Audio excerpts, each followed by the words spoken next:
What's up and welcome back. I'm John Stark from MacTheMovieGuy.com, your favorite blind film critic, and I'm actually pretty stoked about this one. This is The People's Joker. Uh, this is probably one of the greatest gifts I've been given since making film critic circles, was getting a screener for The People's Joker, which honestly I never would have watched because the only ways I saw it available to me, none of them had audio description. And to be fair, the screener didn't have audio description either. I don't think audio description exists for this film, but it was pushing for consideration for one of the critics groups that I'm in, Gallica, which is LGBT film critics, because it's a very LGBTQ friendly movie. That's the best way to describe that. And I would say if this is probably going to be my favorite film of the year that didn't have audio description. This is probably going to be the ceiling for where this goes. Am I going to let it in my top 25? I don't know. I really want my top 25 to actually be accessible films, but uh, there are things that, when you fill in audio description, but interestingly, there are some things that if the audio description doesn't embrace it uh, and tries to sort of present it straightforward, um, I don't know that the film works, so we'll talk about it. But The People's Joker is directed and starring Vera Drew, who is doing this sort of autobiographical look at her life in a very unique way through using the characters of Batman. Uh, and it's kind of amazing that this film exists because it's not like they casually mention Batman. It's that they're heavily using the characters of Batman, but out of context to tell this story of transition, to tell essentially what is a trans coming of age story, which is something that I don't think we've ever really had before, but is very much this story about a young boy growing up and being in this world where they don't there are not positive role models. They sort of reenact some of those scenes from bad daytime talk shows where uh he says he's a man trapped in a woman's body. um yeah, the kind of stuff that Jerry Springer made millions off of, sadly. uh and sitting in the car one day and just kind of having this conversation and just trying to be like, am I in the wrong body? And it launching into this like huge thing, and it kind of like everything interestingly blends in a character. So they go see like a therapist who's, of course, Scarecrow. Uh, and in the background, you have like angry Bruce Wayne is playing like, I don't know, uh, I guess the representation of the entire far right movement at the same time is Bruce Wayne, like constantly being angry about the you know the criminals of Gotham, but it's not really the criminals of Gotham, it's the people he doesn't really want to see in Gotham. And the realization that um, whatever she was at the time, she wanted to do that through comedy, and that would be a way for her to be able to be an authentic version of herself. She tries her hand at comedy. She straight up name checks like UCB. Um, I don't know Vera Drew well enough to know if she's an alumni of UCB, but it's straight. I mean, it is name checked. There's a Lauren character that comes that's used here. I don't know if Vera was offered a spot on SNL at some point. I'm so intrigued. I am absolutely here for this. Like the whole movie, I was like, and I'm also stunned at feeling like I don't think Vera had a lot of money to make this. And it feels like a film that you could poke at and be like, well, that feels very cheap, or that feels very indie, or that feels very. Listen, I think she maximized the fuck out of her budget. I think this is one of the best low budget films I've seen in a long time. Um, This is exactly, if you, I don't know what the budget is, but I'm sitting here thinking, like, at the same time I'm hearing like Gladiator 2's budget is $300 million. So, you know, uh, at the end of the day, this may end up being more entertaining than Gladiator 2. I haven't seen Gladiator 2, full disclosure. But there are more expensive films this year, certainly, that I've seen, that this is more entertaining than. Eli Roth's Borderlands, for example. Very expensive film. Should have given that money to Vera Drew. See what she could do with it. Actually, Vera Drew's Borderlands would probably be exactly what Borderlands should have been all along. Just to be totally honest. I don't think Eli Roth has any idea what that movie's supposed to be. So I'm even wearing, I have my, I have a Batman and Joker shirt on, hopefully. I am a blind film critic, so there's always a shot, but I think this is the right one. I do try to use my technology to put on sometimes to match my apparel to what it is I'm talking about. And I don't know, man, this is a blast. Vera Drew deserves all the praise in the world, I think, for vision. Uh, and I don't know that this is a film that kind of lives and dies with Vera Drew. I don't think that I would be compelled to nominate this in anything like supporting wise. I mean, the cast's all fine, but this is clearly a singular vision powered by somebody who is fucking brilliant, and needs to be given more to do. This is, I think, what some people. I'm gonna go way back, and not necessarily in the best way possible, and I apologize for that. I apologize in advance to my Rainbow Coalition. Uh, it's kind of like when people saw Clerks for the first time, and they were like, "Oh my God, this Kevin Smith, he has the pulse on something. We don't know what it is, but give him more money, let him make more movies." And I feel like, because that was such a small movie, but it had like a fresh perspective, told a lot through like security cameras and security camera footage, and with that, this cheap little film ended up skyrocketing his career.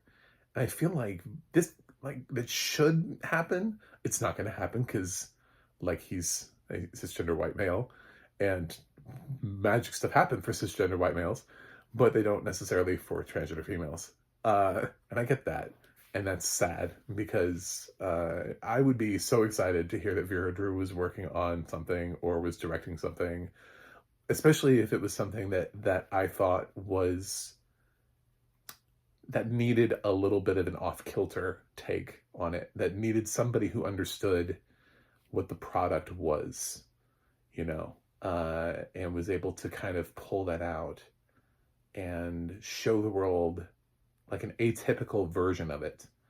I think that would be probably the best possible thing for Vera Drew. I don't know what that would look like, but we've seen a lot of big swings before, and I'm absolutely here for Vera Drew. I loved this story. I thought she was hilarious.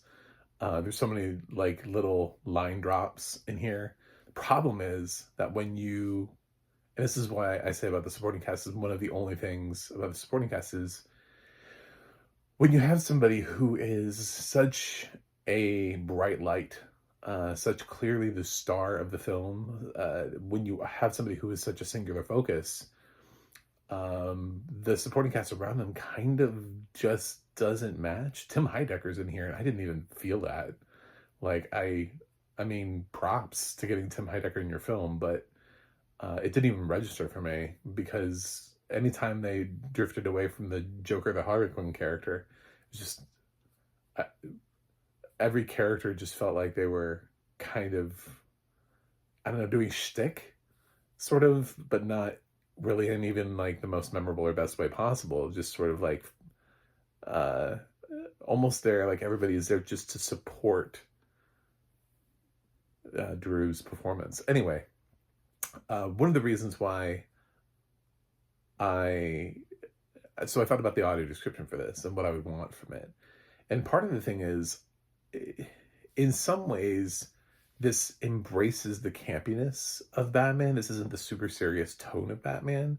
This is more like the wham, pow, Bam of the Adam West Batman, it feels very a lot more like that than it does anything we've seen in modern times. So if you try to describe it straightforward as a movie, um, it's not going to work and the impact isn't going to be there. So you have to have somebody who really is leaning in on the campiness. If these costumes are, you know, shitty recreations of the costume, then it's intentional. I don't know what they look like. That's part of the problem that I have when I say, can I put this in?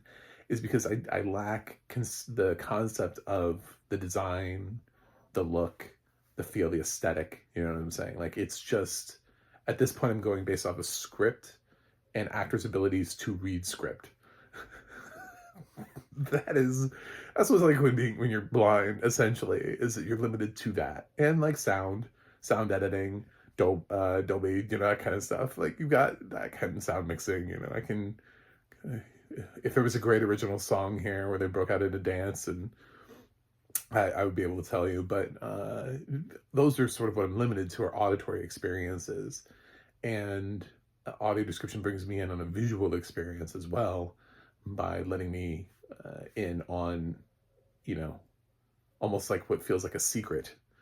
But at the same time, I have to be let in on the secret, which is how campy is this film? Because I think when you're playing with the rights of these characters, it's like, obviously she's walking the fine line of fair use.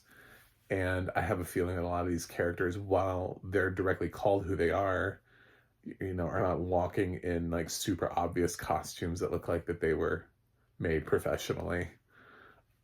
I wouldn't be surprised if somebody looked like they were dressed like they were from Party City, um, or just in general, like the colors of people too. Like, if you had, I don't believe there is a Riddler character here, so I'm just gonna use Riddler as an example. If you had the Riddler, well, the Riddler is typically always green. So if you had somebody who was just matching the vibe of what Drew was looking for aesthetically, but was wearing all green, maybe with like a giant question mark instead of multiple question marks, the Riddler, you know what I'm saying? Like, instead of trying to come up with a costume for them that looks like a villain costume.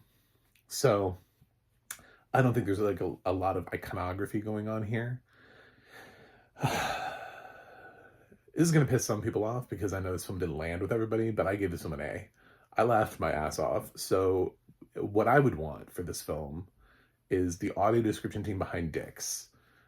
Because I think the audio description team that did Dix the musical completely understood the tone of that film, how absurd it was, and certain choices in terms of there were things that were left inside the shot. Like, you could see certain sort of set elements, things that you're not supposed to see, to show that you're on a set, like lights, boom mics, that kind of thing, to show kind of this is a movie.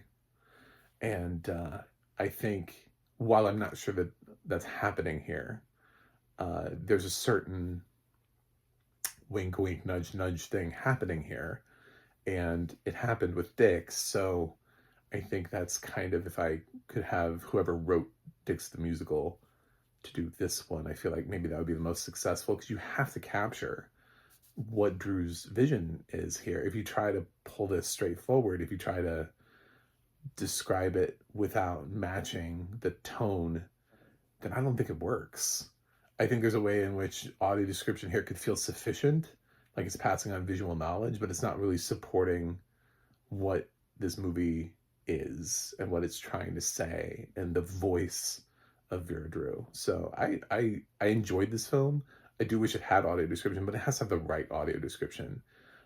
So the challenge would be, if the People's Joker wanted to make themselves accessible, in finding the right team for this film, and not just being like, well, we have no money, let's pay for the most basic shit. Because if you look at like what's happening with Abbott Elementary, that's what you don't want to have happen here, because ABC is paying for baseline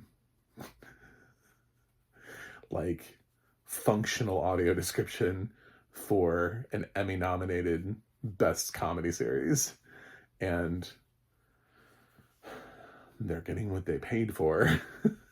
So, yeah, this is one where you're going to want to make sure that you land it. And you should. Vera, if you watch this, you should get audio description on your film because, your story hits people, I think, in a very specific way, in a very amazing, brilliant way. And, there aren't blind trans people. Like, you can be both. So if you really want your story to be effective and reach the widest audience possible, you don't want to leave those people behind.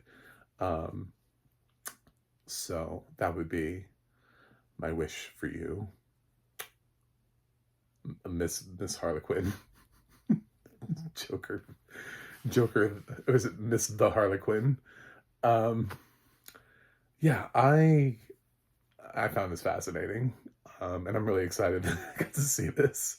I've seen some films given to me where I'm like, I don't know about this. And then I'm like, oh man, it doesn't have audio description. This is going to be weird. And then I listened to this whole thing. I was just like, man, that was so specific. That was not what I thought it was going to be.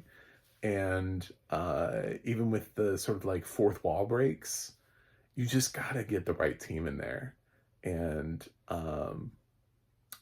I hope it does someday. I hope it does. I hope this makes itself accessible because it's November.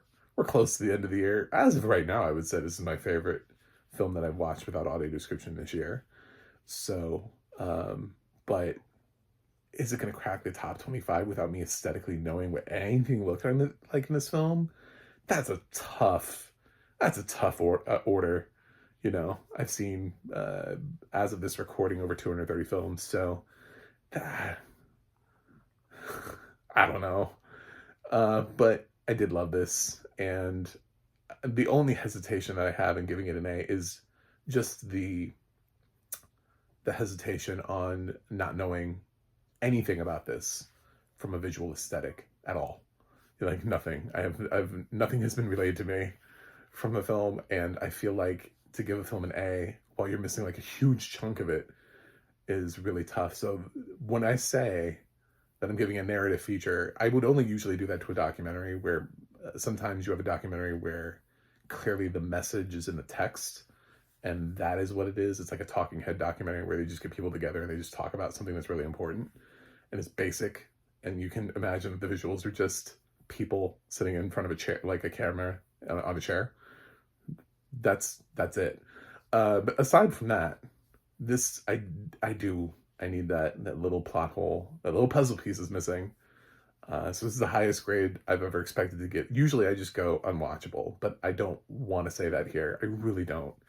I'm going against everything as an audio description advocate to say I love The People's Joker, and I'm giving it an A-. I thought it was hilarious, and I think it's one of the best films I've seen this year, and certainly will be in my awards consideration. I don't know where, I don't know for what, I don't know how much, but we will be in my mind. So it worked. It reached me. Brilliant film, brilliant filmmaker that I hope to hear more from her. So anyway, that's it. Thanks for watching. Thanks for subscribing, and I will see you guys on the other side.